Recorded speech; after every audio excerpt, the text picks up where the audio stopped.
Welcome to Diabetes in 2019. My name is Paul Schaus. I'm an optometrist in Tacoma, Washington. I have a practice that emphasizes diabetes eye care and diabetes education.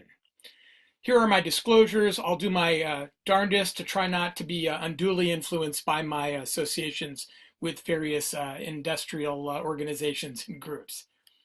So we'll talk today about some new things, some old things, some borrowed things, and some blue things. We'll start with a couple of blue phenomena in the diabetes realm. So worldwide now we have almost 500 million people that have diabetes. Of course, most of these people have type 2 disease, about 483 million currently.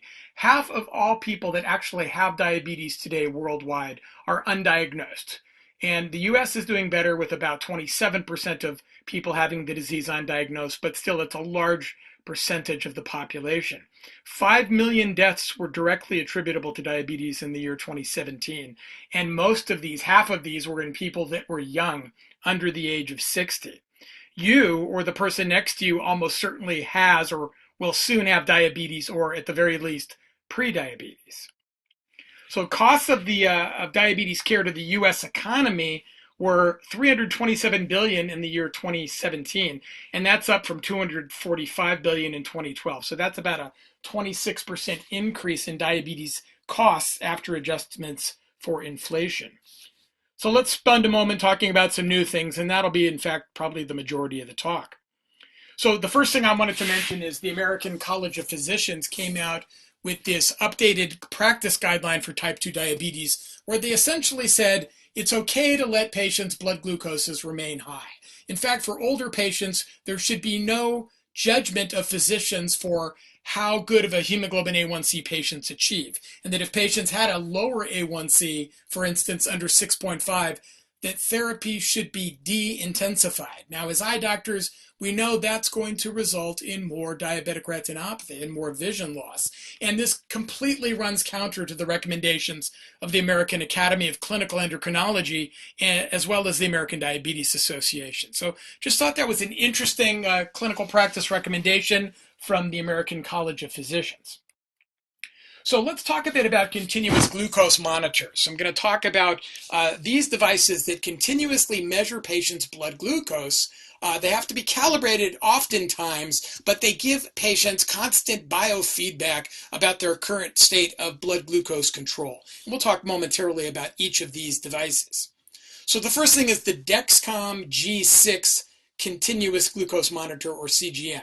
It's a very accurate sensor. It's not affected, as are most of the other ones, by acetaminophen, and it's very easy to insert. You can use a single button. It's injected under the skin. It sits there for 10 days, and about every 5 minutes, patients receive a blood glucose measurement along with an indicator bar that says whether the glucose is going up, is going down, and how rapidly it's going up or down, or whether the blood glucose levels are stable.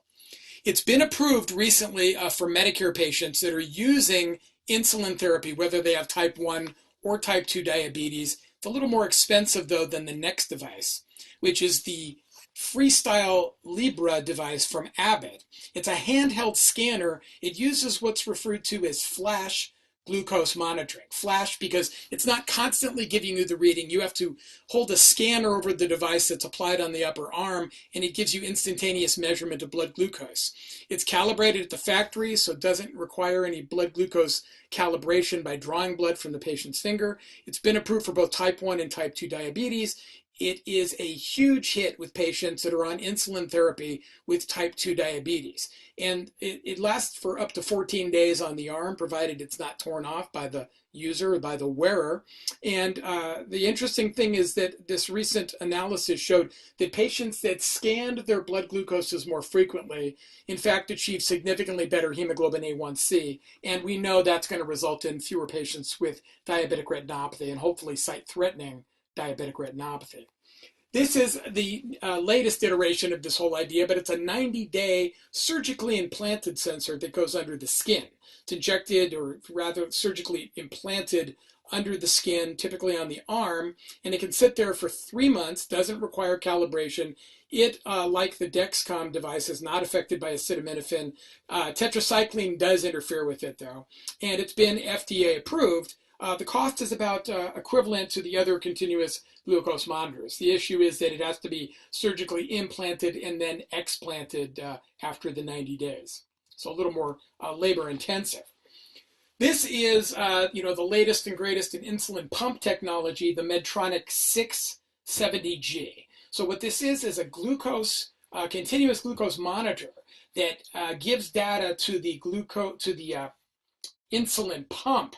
The two kind of talk to one another, and the idea is that when patients are not eating, because when they eat, they still have to give themselves insulin vis-a-vis the pump, but when they're not eating, the background rate of insulin is adjusted up or down depending on the readings coming back from the continuous glucose monitoring system. And they've set a goal to keep the patient's blood sugar at 140. That's what the FDA approved, because if it's much lower than that, the risk of hypoglycemia goes up, and the FDA didn't want to take that chance. I think it's an excellent choice for patients that have hemoglobin A1C above 7%, but there's a couple of issues. It requires a lot of work.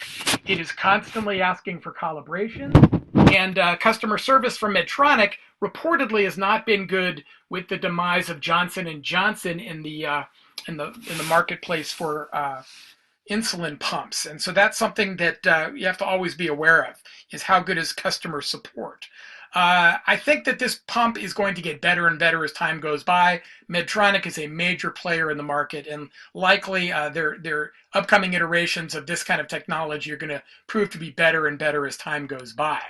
So here's some facts about continuous glucose monitors. So somewhere about a third of patients with type 1 diabetes in the US are currently using these continuous glucose monitoring systems. It's increasingly popular for patients with type 2 diabetes that are on insulin therapy, especially in the US. Worldwide, though, the uptake rate is pretty low, between 1 and 3%. And, these devices have been shown to reduce glycosylated hemoglobin about a point without increasing dose and with less hypoglycemia. So those are good things. It does increase the short-term cost of care, though, about $2,000 a year, roughly. So the question really is, why bother with this technology? And so I'll make the case for why I think we ought to be bothering with doing continuous glucose monitoring systems. So on the left is a picture of, the upper left is a picture there of a cell phone with a patient's glucose level of 202, and you can see the arrow pointing up, which means the patient's blood sugar levels are rising. On the right, we have a patient whose blood glucose is low. His blood glucose is dropping. We can see the down arrow. So what these devices do is they will alarm you as a patient wearing them when your blood glucose either gets too high or dangerously low, so that you can react to that phenomenon before multiple hours go by.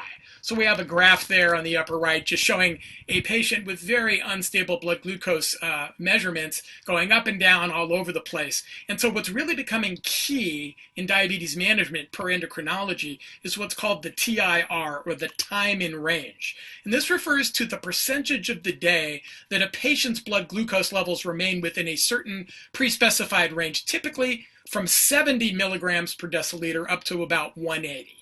That's considered to be roughly in range, even though for somebody without diabetes, it's not strictly all that great in terms of being in range. But we now know, based on some recent evidence, that time in range plays a huge role in the development of diabetic retinopathy.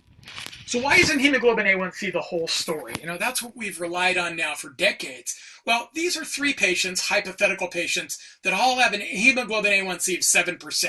So you can see the first patient is very high much of the day, very low a good portion of the day, and in range a smaller percentage of the day. Good A1C. The number two patient is in range most of the day, high some of the day, and low a small amount of the day. The third patient on the far right is in range the whole day.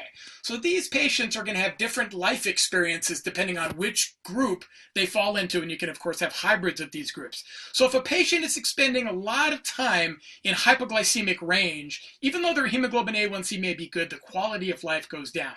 Conversely, patients that have really high and really low high and low blood glucose values throughout the day may have a good quote-unquote hemoglobin A1C, but blood glucose control that's really poor because it's so so labile, so changeable.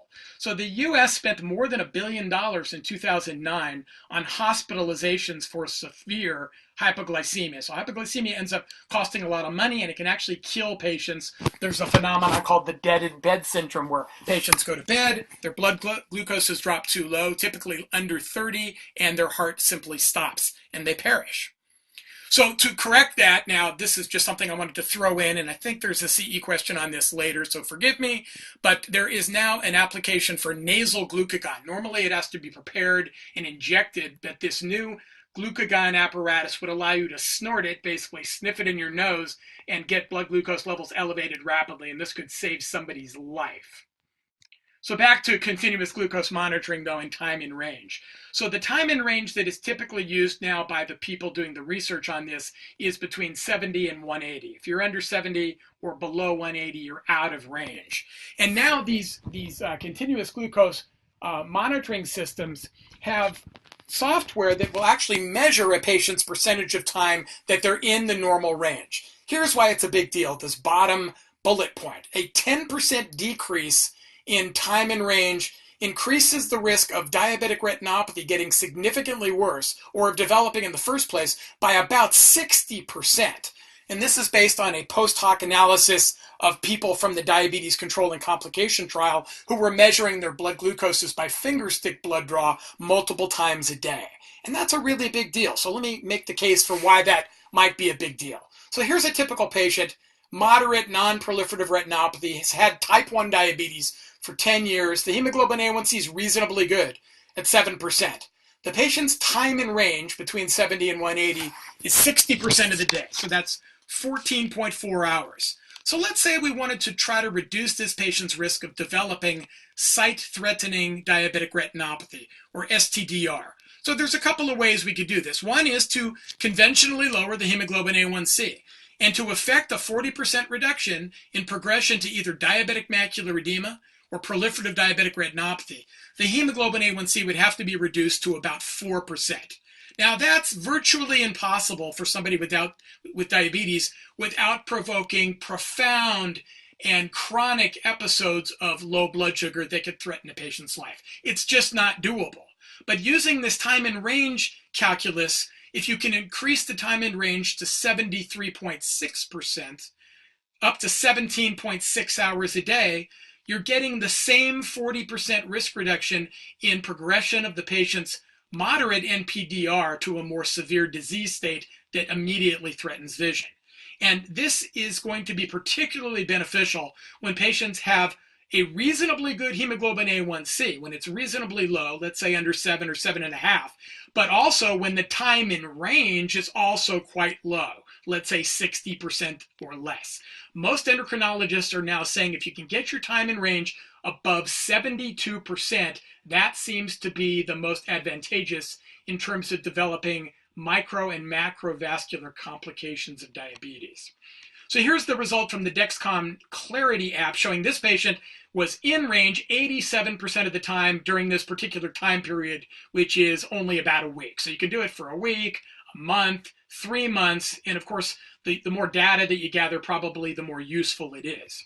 Same kind of idea from the Medtronic Sugar IQ app that uses the IBM Watson platform. And not only does this tell you your time in range, this particular patient's at 71% on the little right bar graph there under Sugar IQ Insight, but it also makes recommendations about blood glucose control at various times of day. So it'll detect patterns like your blood sugar is always high at 3:30 in the afternoon. You might want to pay attention to what you're eating or give yourself more insulin, so on and so forth. Here's another way to increase time in range other than monitoring it, which is really the best way, which is to use inhalable insulin. Afrezza, which is basically an inhaled insulin, it was compared to Novolog in type 1 diabetes, and it was shown to improve the time in range about 90 minutes a day. So if you're looking at the total number of hours in the day, that's about a 12% increase in time in range. So that might be a big deal.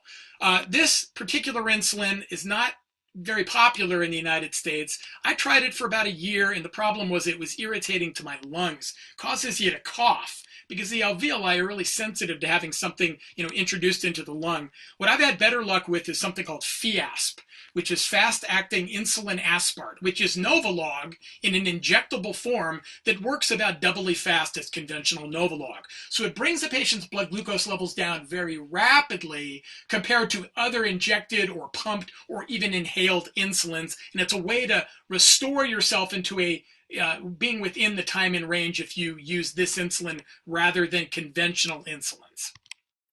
So time and range with a hybrid closed loop. This is another product that's not quite yet approved by the FDA. It's made by Omnipod, another insulin pump manufacturer. So they showed that with their particular algorithm, they could improve time and range by almost 3 hours a day, not changing the average blood glucose and not really affecting anything in a negative way at all. The Medtronic 670G in comparison increased time and range by about an hour or so.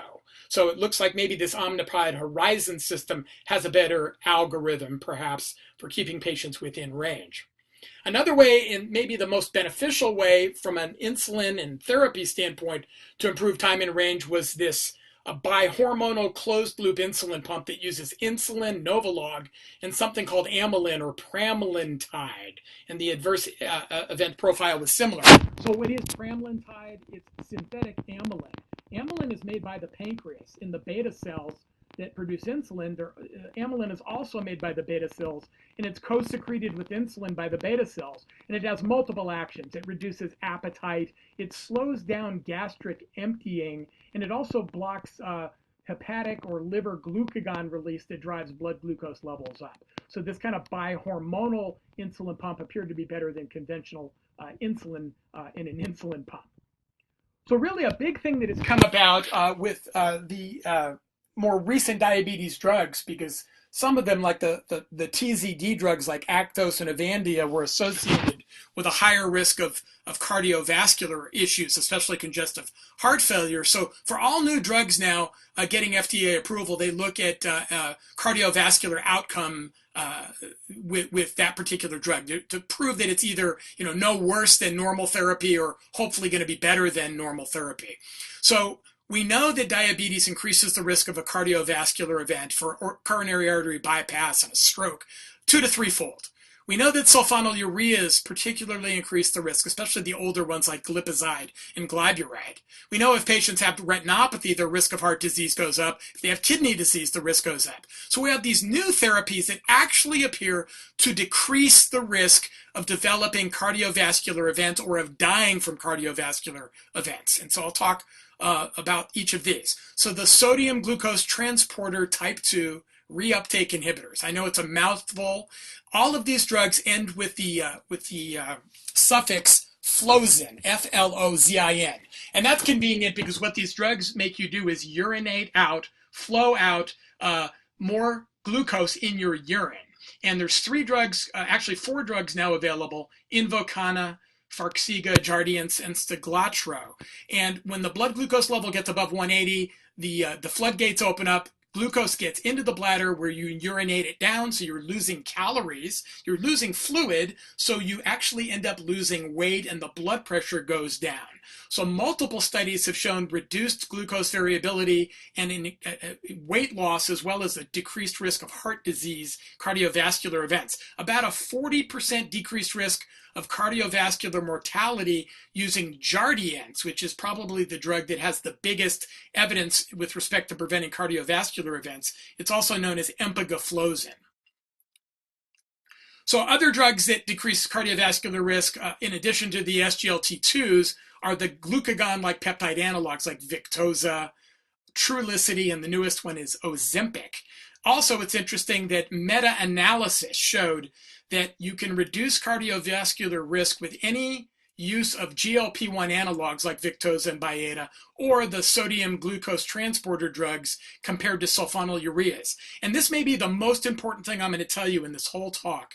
Patients on the older sulfonylureas, glipizide and glyburide, were between 42 and 45 times more likely to have a heart attack, a stroke, or a cardiovascular death when compared to patients using one of the GLP-1 drugs or one of the SGLT2 drugs. So the view of many endocrinologists now is that any patient who's not at the end of their life should not be placed on these sulfonylurea drugs. Unless you're just trying to buy time for a short period of time, if somebody's on a steroid medication acutely or is receiving chemotherapy, you might want to use an older sulfonylurea. But otherwise, it's really, in my view, it amounts to malpractice because you're dramatically increasing the patient's risk of having a cardiovascular death or a cardiovascular event.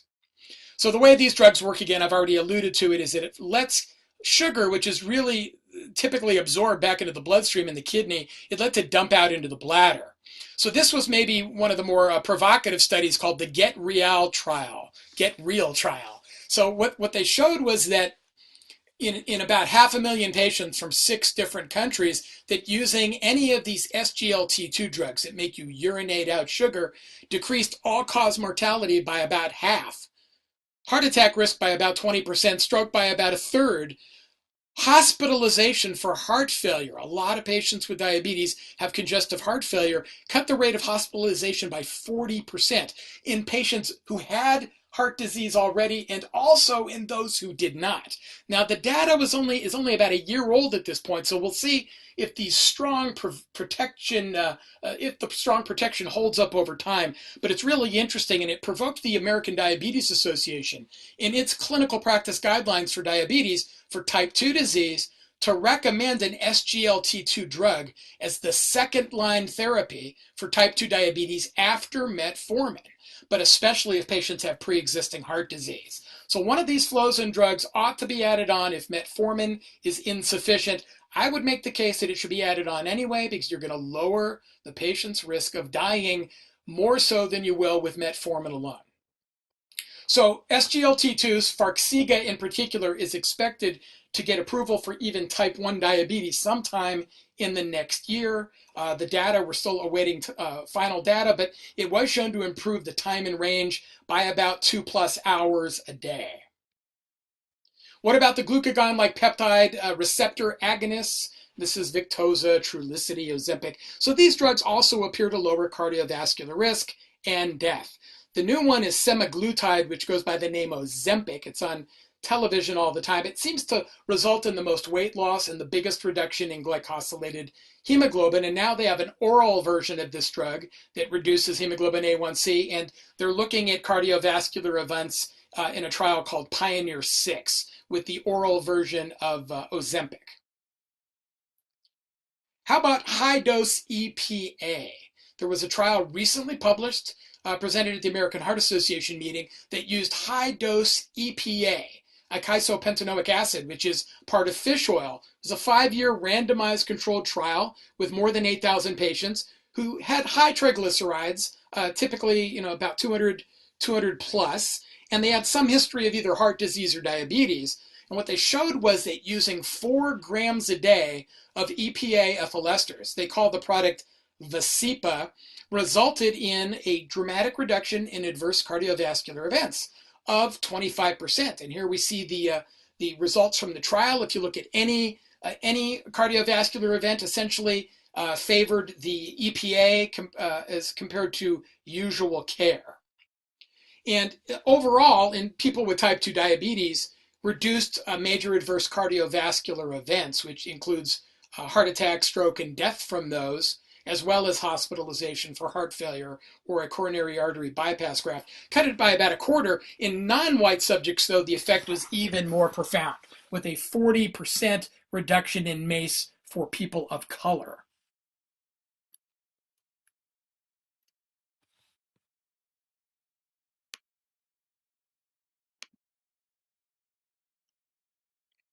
So let's talk a bit now about how we prevent people from progressing on in terms of worsening of their insulin deficiency that occurs in type 2 diabetes. We know the majority of patients with type 2 diabetes, eventually the pancreatic beta cells run out of gas. And that's why many patients end up on insulin therapy. So this was an interesting use of triple therapy by an endocrinologist at the University of Texas, San Antonio. He did a study comparing metformin, exenatide, which is Byetta, and pioglitazone, which is Actos, in people that had newly diagnosed type 2 diabetes versus conventional therapy, which was simply metformin with add-on sulfonylureas, which I just argued against, and then eventually Lantus if the hemoglobin A1C went up. And what Dr. DeFronzo showed was that after 6 years, in the group getting the initial triple therapy, their hemoglobin A1C was profoundly better than was the group that got conventional therapy with metformin and extra add-on drugs later on. The other thing that was interesting from this trial was that the thickening of the carotid artery wall, carotid intima media thickness, was half of that on those on triple therapy compared to usual therapy. And the question is this going to lead to less cardiovascular disease over time? We know that pancreatic beta cell function was better again from the study. Hemoglobin A1C was much better. And when they looked at pancreatic insulin secretion, it was profoundly better in the group on triple therapy. Also, another important thing is that low blood sugar was 10 times less common in the triple therapy group. Now, you can also use triple therapy, Dr. DeFronzo showed, for preventing patients with prediabetes from progressing on and developing overt type 2 diabetes. So he stratified patients according to their risk for converting from prediabetes to diabetes based on what their 1 hour oral glucose tolerance test results were. So basically you drink sugar water and you wait a period of time and check the blood glucose. So he stratified or triaged these patients, those that had an oral glucose tolerance test at an hour that was above 155. He said those are high-risk patients. He put them on the same triple therapy of metformin, Actos, and Byetta. And what happened was, over about a 2.5-year period, this triple therapy prevented 100% of cases of conversion to type 2 diabetes in these high-risk patients. So 0 out of 81 subjects in this group converted, whereas 11% of the people in the control group who just had lifestyle education, a good 11% of them converted on to type 2 diabetes. So yeah, it's a pretty aggressive therapy, but we know most patients with prediabetes, if they live long enough, are eventually going to progress on and develop overt type 2 diabetes. I mean, we have a lot of people with prediabetes now. They're categorized that way, that actually have diabetes. They just haven't been diagnosed yet. Because when you wait for blood glucose levels to get high, especially fasting blood glucose, that takes a good 5+ years for that test to become abnormal after a patient has already developed diabetes. You want proof of that? The proof is that more than about 30% of patients with type 2 diabetes already have diabetic retinopathy at diagnosis. It doesn't just happen overnight. It takes years for diabetic eye disease to develop. So again, it's proof of this whole notion that we're diagnosing patients a bit late in the game, as it were. Now, what else might lead to diabetes? Other than obesity, sedentary lifestyle, high intake of refined carbohydrates, little plant food consumption. It's been shown by a study done through NASA and the European Space Agency that particulate air pollution, what they call small particulate air pollution, less than 2.5 microns in size, was associated with increased risk of diabetes. And the conclusion of the study was that 14%, it's about 1 of every 7, of all cases of type 2 diabetes worldwide were directly attributable to particulate air pollution. So something to keep in mind as we're talking about, in our various nations about the impact of air pollution and of global warming, its impact on air pollution. It really has dramatic consequences for human health on a global scale. So I know we're eye doctors. Let's talk a little bit about some eye stuff now. It's all tangentially related, but I'll make the argument, if your patients don't stay alive, it's harder to keep them seeing well and not going blind from diabetes. So you also have to keep them alive, and the best way to keep them alive is to prevent diabetes in the first place. So this was an interesting report, just looking at levels in the blood of vitamin B6 and the risk of developing, severe diabetic retinopathy. So what was shown in this Japanese study is that people that had higher blood levels of vitamin B6 were half as likely to develop retinopathy after all the other controls were thrown in, all the usual suspects like hemoglobin A1C, the BMI, blood pressure, and the like. We know that vitamin B6 deficiency, like B12 deficiency, is common in diabetes, but especially in people that are of color, in smokers, people that are older than 65, and most particularly in women that are on oral contraceptive agents. About 3 out of 4 women on oral birth control are deficient in vitamin B6. This is another interesting protein that was identified from the Joslin Gold Medalist study. That's a study of type 1 diabetes patients that have had type 1 diabetes more than 50 years. So many of these patients had very little or no diabetic retinopathy, even after all these decades with diabetes. And the question was, what gives? It had very little to do with their hemoglobin A1C, as it turned out.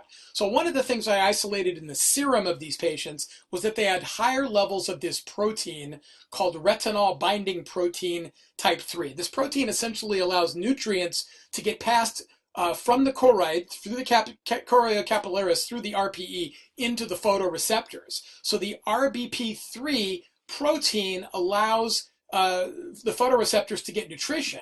And they showed in an animal model that if you inject RBP3 into animals with diabetes, that it prevented capillary leakage. It normalized VEGF levels as well as another inflammatory protein called interleukin 6, and it normalized electroretinograms in animals with diabetes. So that's interesting, and I would be, I suspect that over time, maybe drug companies are going to start looking at using this protein to modify the progression of diabetic retinopathy. So we know now that OCTA is really useful in many retinal diseases, and it's proving to be valuable in people that have diabetic retinopathy. But how about for identifying people with what I'll term preclinical retinopathy? So they have no ophthalmoscopic evidence of diabetic retinopathy, but they've got loss of vessel density, especially in the deep capillary plexus of the retina. Even though the retinas look normal, they have abnormalities with diabetes on OCTA. And what was interesting is that in these patients, they showed non-perfusion in 25% of patients with no ophthalmoscopically observable diabetic retinopathy, and microaneurysms were found in about 11% of these patients that could be identified, with normal clinical examination. So here's an example of a patient with diabetes, and I got this slide, much appreciation to Julie Rodman at Nova Southeastern University School of Optometry. Here's an example of a patient with diabetes showing a lot of capillary loss in the deep capillary plexus. It's just not very dense compared to a normal eye where you can see much greater density of the vessel. So this may be a way to pick up on early changes in the retina of diabetes long before we see them with typical clinical examination or normal photography. So OCT, we've got the OCT and then SD, spectral domain OCT. Now we've got swept source OCT that does, like 100,000 scans a second. And what they've shown with this technology is that patients that have type 2 diabetes and some degree of retinopathy or macular edema, as the disease progresses on, the choroid of these patients gets thinner. So that's called leptochoroid. I guess just like leptocornea is having an unusually thin cornea that we know is a risk factor for primary open-angle glaucoma. So that's just something that shows that this swept source technology may play an important role in revealing patients that are more prone to getting diabetic retinopathy. Automatic for the People. So this is one of my favorite albums, by the way. But the whole question is, can we use artificial intelligence to identify patients with diabetic retinopathy? And really, a lot of the push for this is coming from primary care physicians who simply aren't getting eye examination reports back from eye care providers. And so a lot of PCPs are taking the matter into their own hands, and they're trying to do retinal screenings, if you will, in primary care offices. And so I've written some editorials about the pros and cons of this technology.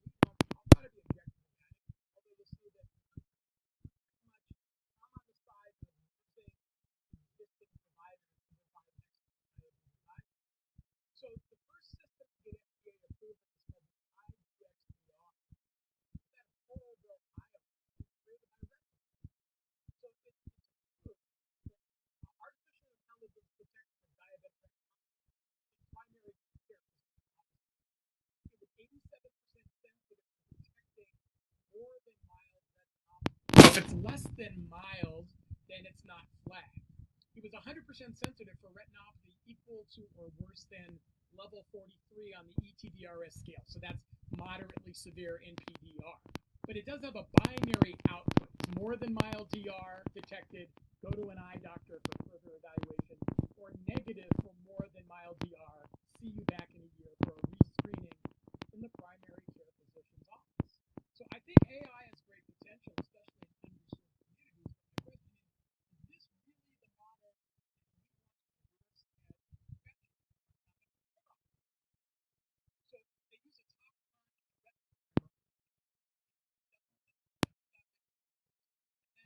loaded to a cloud server that does basically a bunch of photographic comparisons compared to this large image database. And they say, this is your new partner in diabetes care.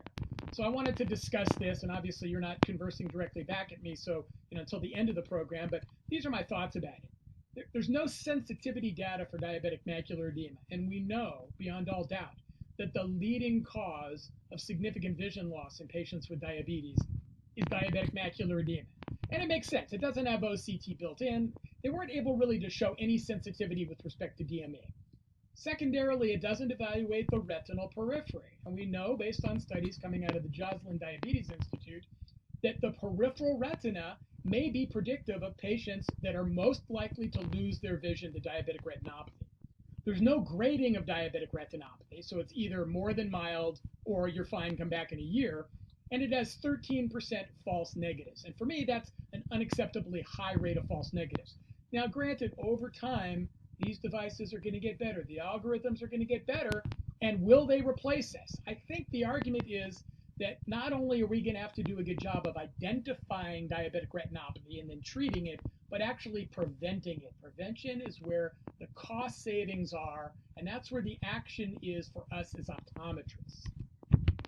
So the importance of the retinal periphery, again, this kind of restates what I already said, which was that patients that had predominantly peripheral diabetic retinopathy were dramatically more likely to have significant progression of their disease and almost 5 times more likely to develop proliferative diabetic retinopathy in this study of about 200 eyes at the Joslin Diabetes Institute. The patients who had predominantly peripheral lesions, so more lesions in the retinal periphery than in the posterior pole, they had much more ischemia when they did ultra-wide field angiography. And compared to standardized 7-field stereo fundus photography, the ultra-wide field imaging suggested a more severe level of diabetic retinopathy in about 10% of cases. So it's not just that we can look at somebody's macula and their optic nerve anymore and tell whether or not they have, severe or sight-threatening diabetic retinopathy. We also do have to look at the periphery. And DRCR.net, Diabetic Retinopathy Clinical Research Network Protocol AA, is actually looking at this question: do predominantly peripheral lesions predict which patients go on to develop sight-threatening disease like center-involved diabetic macular edema or PDR? And also, does peripheral retinopathy have an impact on cardiovascular endpoints like stroke and heart attack and death and the like? That study is expected to be completed by 2020. Here's just an example using an OptoMap, an Optos image, just showing, this patient has predominantly peripheral retinopathy, lesions outside of the 7 standard fields that we see there kind of superimposed on the image. Here's another image using the Zeiss Claris device, which I've had both of these devices in my office. I think they're both wonderful. I think the image quality is better on the Zeiss. That's my personal opinion. But again, we're seeing a patient here that has not a whole lot of posterior pole action, but a lot going on in the periphery. This was an interesting study, to my mentioning here of the two devices, comparing the Optos California versus the Zeiss Claris 500.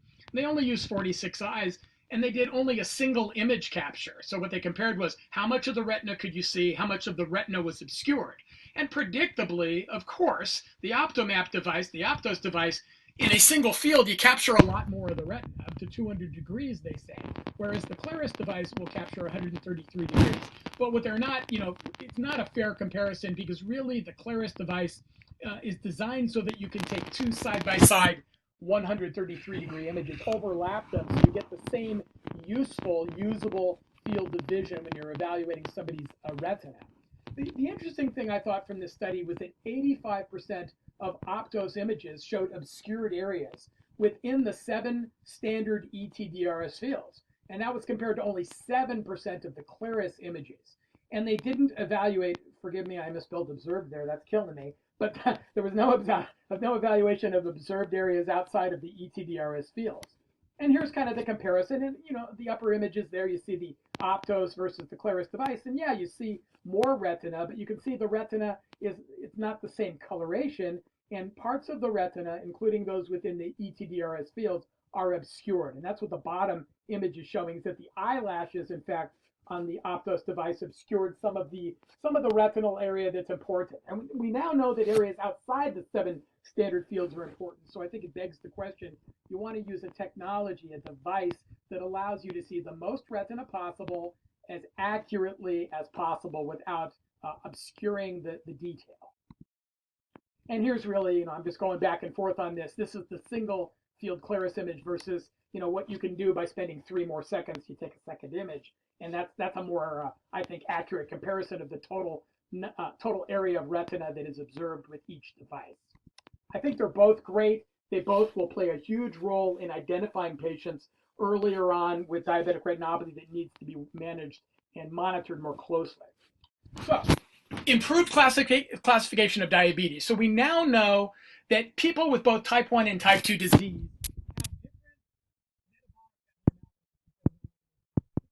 none of them are unique to one particular disease. So people with type 2 diabetes very often are insulin deficient, and many people with type 1 diabetes are insulin resistant. The two diseases are not mutually exclusive. There's a lot of overlap. And what's been shown by this really interesting study is that people who have severe insulin deficiency, so they're not making any of their own insulin, or not much, and they also don't have autoantibodies against their beta cells, and they have moderate insulin resistance. So who are we describing? We're describing a patient with type 2 diabetes that doesn't have autoantibodies, who's not making any of their own insulin, and they're moderately insulin resistant. These folks have the highest risk for developing diabetic retinopathy. Interestingly, another cluster that was obese and was profoundly insulin resistant had much more diabetic kidney disease. So this again is just showing, the group that had the highest retinopathy risk. So not making much of their own insulin and moderately insulin resistant, no beta cell autoantibodies. So they're not truly, what we call type 1A diabetes. These are typically type 2 patients. And how do you find out if a patient's making any of their own insulin? You order a simple test called the C-peptide. It measures whether or not a patient is able to make any of his or her own insulin. Not done that often, but that's why a lot of people, up to 8% of people diagnosed with type 2, are misidentified. They've actually got an autoimmune form of diabetes called LADA, latent autoimmune diabetes in adults. And they will have a very low C-reactive protein. Either that or they got pancreatic cancer. I hope it's the former, not the latter. So the argument here is that you want to start treating the patient, not the diabetes subtype, because there's a lot of overlap between the various forms of diabetes. And if you can target each of the abnormal pathways, and there's up to 11 of them that have been identified now, you can better treat patients irrespective of how you label them as either type 1 or type 2 diabetes. And here's the argument. This comes out of the University of Pennsylvania, professor of endocrinology there, who's made the argument there's 11 core defects involved in diabetes, any one of which or multiple numbers of which can go wrong in both type 1 and type 2 diabetes. He calls these the egregious 11. So something old now. How about omega-3s against diabetic retinopathy? So I think that this is something that maybe hasn't been emphasized enough. And that is a trial called the PREDIMED trial, done in Europe. And they looked at the standard low-fat American Heart Association diet against a Mediterranean diet that was supplemented with an extra liter a week of extra virgin olive oil or an extra serving a day of tree nuts. I believe it was walnuts, pistachios, and almonds. And they stopped the trial early because people on both Mediterranean diets had significantly less stroke than the patients on the standard low-fat American Heart Association diet. In terms of diabetic retinopathy, what I think was interesting was they showed patients that ate in the diet at least 500 milligrams a day of long-chain omega-3 polyunsaturated fatty acids, so from fish and marine sources, they were about half as likely to develop sight-threatening retinopathy. So proliferative disease or center-involved diabetic macular edema over 6 years, compared to those that consumed less fish, had less omega-3 fatty acids in the diet. And I think that's something we can recommend to all our patients is have more fish in your diet, especially high omega-3 content fish. And a fairly inexpensive way of doing this, most patients are not going to really like doing this, but Stu Richard taught me this maybe 10 years ago now, is recommend sardines to your patients. A can of sardines has a lot of omega-3, about 700 milligrams of long-chain polyunsaturated fatty acids. When they got the bones in them, it's actually better because it has astaxanthin, and that may be beneficial for retinal health as well. So something new in terms of oral DHA is this study looking at patients with diabetic macular edema who were getting anti-VEGF injections into the eye. And what they showed was that if you supplemented with a supplement of high dose, about 1,000 milligrams of DHA, these people had better OCT, central subfield thickness. Their visual acuity wasn't better on whole, but when you looked at the number of patients gaining a lot of lines or a lot of letters of acuity, there were significantly more patients gaining 5 and 10 letters who got DHA added on to the anti-VEGF therapy. Not a humongous study, but it's very interesting. This is a smaller but an even newer trial that looked at adding DHA along with macular carotenoids like lutein and zeaxanthin, along with some other antioxidants, vitamins B1, B2, B3, and they showed improved retinal function, microperimetry, and lower levels of inflammatory serum proteins in patients that had both of these together. So I think there's an argument, my original foray into clinical research was using a carotenoid supplement in a study called DivFus, and we showed that giving people zeaxanthin, lutein, basically an AREDS type formula with some extra things added in specific to diabetes, benefited people's visual function. And so here's another trial showing that, boy, if you add together DHA along with these macular carotenoids, you can get good results. I really think prevention is better than treatment if it's at all possible. So I'm not going to spend a lot of time on this, but these are evidence-based tips to not get diabetes. And it's all the usual suspects like eating less sugar, exercising more, but maybe some things that most of us don't think about, like getting enough sleep. Short sleep, highly linked to type 2 diabetes. So is low blood levels of vitamin D. So is particulate air pollution, as I spoke to earlier. And so these are all things you can look at, share with your patients to avoid developing diabetes in the first place. Now, if you don't want to get diabetic retinopathy, the best way to do that is to not get diabetes or pre-diabetes. Well, okay, that's easier said than done. But once somebody develops diabetes, my argument is to get the A1C as low as safely possible and quickly, because we know there's a legacy effect where patients do better if they get tight control early on. You also want to keep the blood pressure under 140/90. This is based on multiple studies. Limit postprandial, that is after meal blood sugars. You want to keep them under 180 as quickly as you can. So within 5 hours of spiking, you want to get them back down, because there's evidence, especially in animal models, that profoundly increases the risk of diabetic retinopathy. Eat at least 500 milligrams of long-chain omega-3 polyunsaturated fatty acids. Increase your dietary fiber. Increase your macular pigment. Both of these things essentially drawn from the Wisconsin epidemiologic study of diabetic retinopathy, and some other studies have been shown to lower the risk of getting retinopathy. And then you want to consider recommending to your patients a nutritional supplement that is specifically targeted towards the metabolic abnormalities that occur in the retina of people with diabetes. So not targeting their blood glucose per se, but lowering the levels of the inflammatory proteins that lead to diabetic retinopathy. And that's what we showed in the DivFus trial. Metabolic memory, this just argues to this point you want to get tight control early on, because people in the DCCT, even though they got good blood sugar control within the first 8 years of the trial, as time went by, their A1C got worse. And it basically averaged out with the people who weren't undergoing intensive management after 30 years. But even though their sugars, their blood glucoses were about the same down the road, the number of people with severe complications was dramatically less in the people who got tight control early on. So way less laser therapy needed, way less end-stage renal disease, less amputations, less heart attacks, the whole kit and caboodle, including about $90,000 less in the cost of complications per participant in the trial. So does tight early control pay off? You bet it does, from a human misery standpoint, but also from an economic standpoint.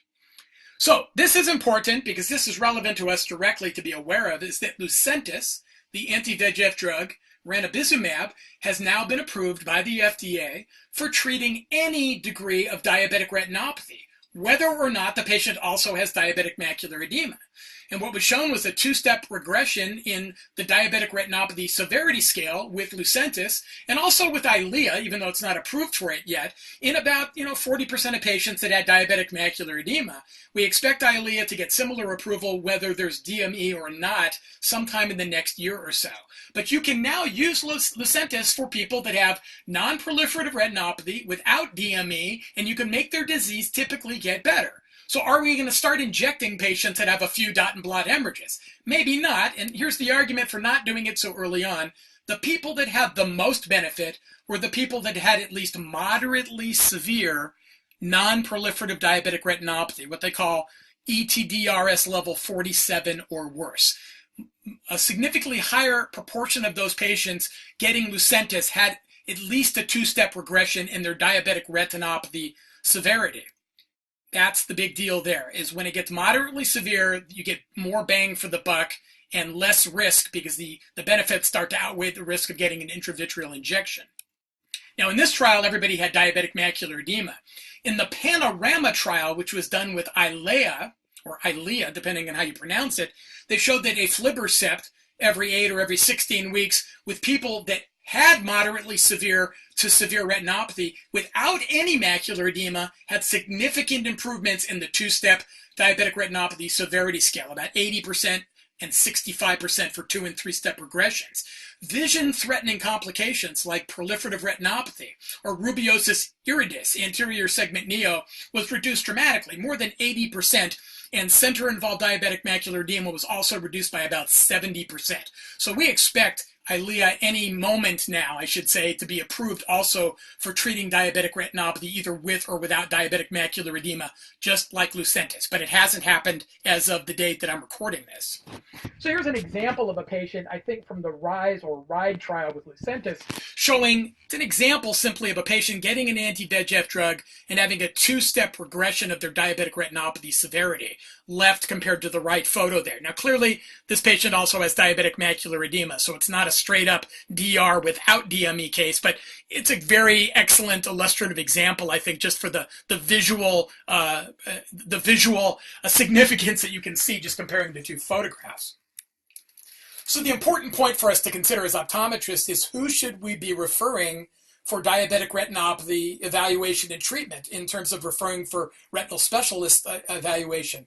And this is kind of my thought now. Moderately severe, which is essentially early treatment diabetic retinopathy study level 43 or greater, should be conferred perhaps for consideration for anti-VEGF therapy.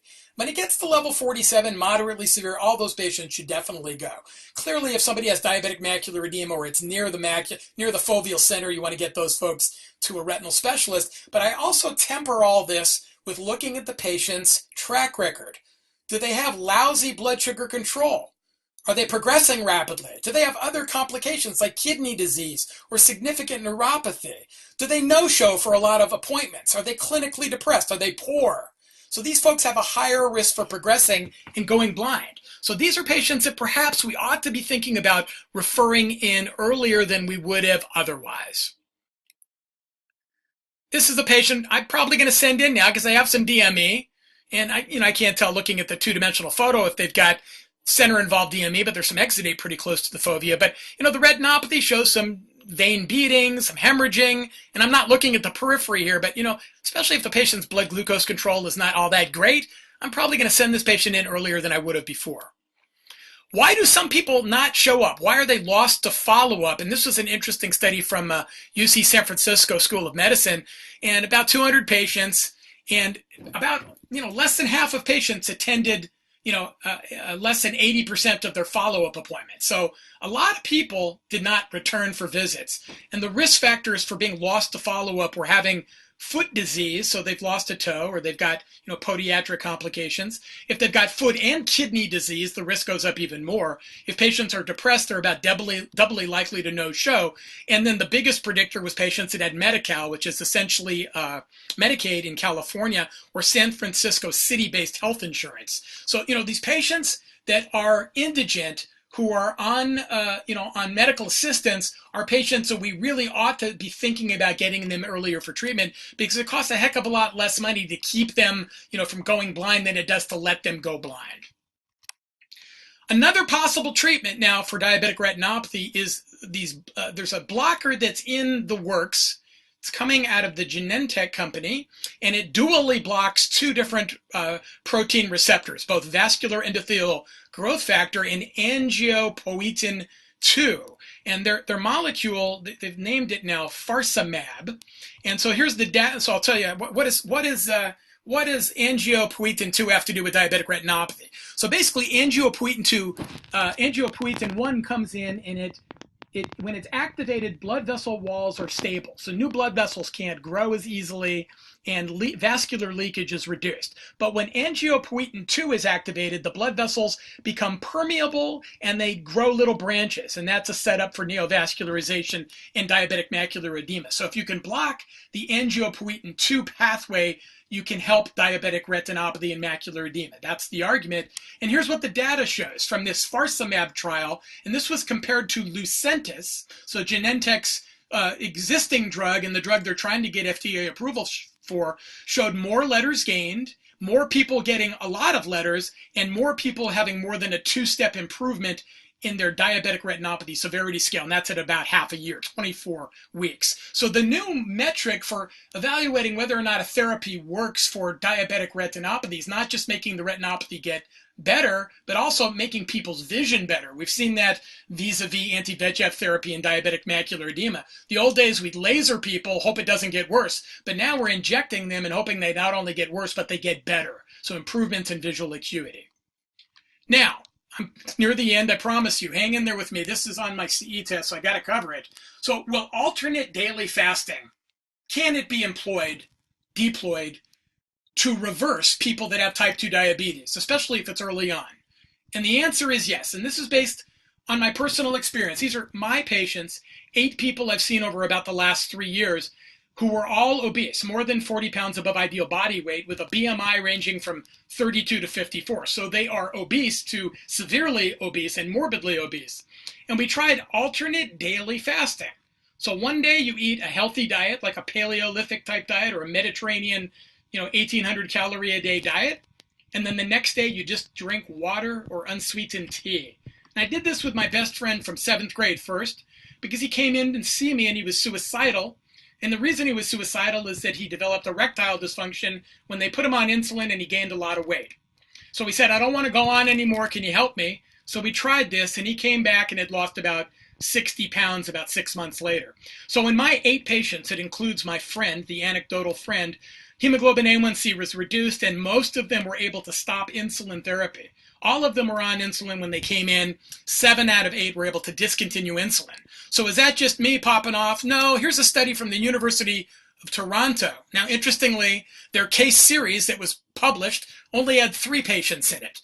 But their learning points were that medically supervised therapeutic fasting is a way to reverse type 2 diabetes, that it's well tolerated and it's underutilized.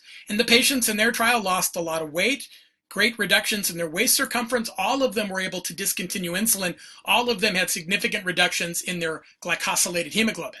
So the answer is alternate daily fasting can work. Now, does it work for everybody? It'll work for you if you can do it and you're 40 pounds above ideal body weight. Not everybody can do it. That's the argument the endocrinologist that I see has made to me. But here's my counter argument. Everybody should be given the option of trying this therapy. If you can get rid of diabetes rather than living with it for the next 30, 40, 50 years, that's far preferable in my view. My final thoughts on diabetes and diabetic retinopathy are avoid them, mitigate them, manage them. Thanks very much for listening to me, and I'm going to hang up now and talk to all of you that listened to my presentation. Thanks so much.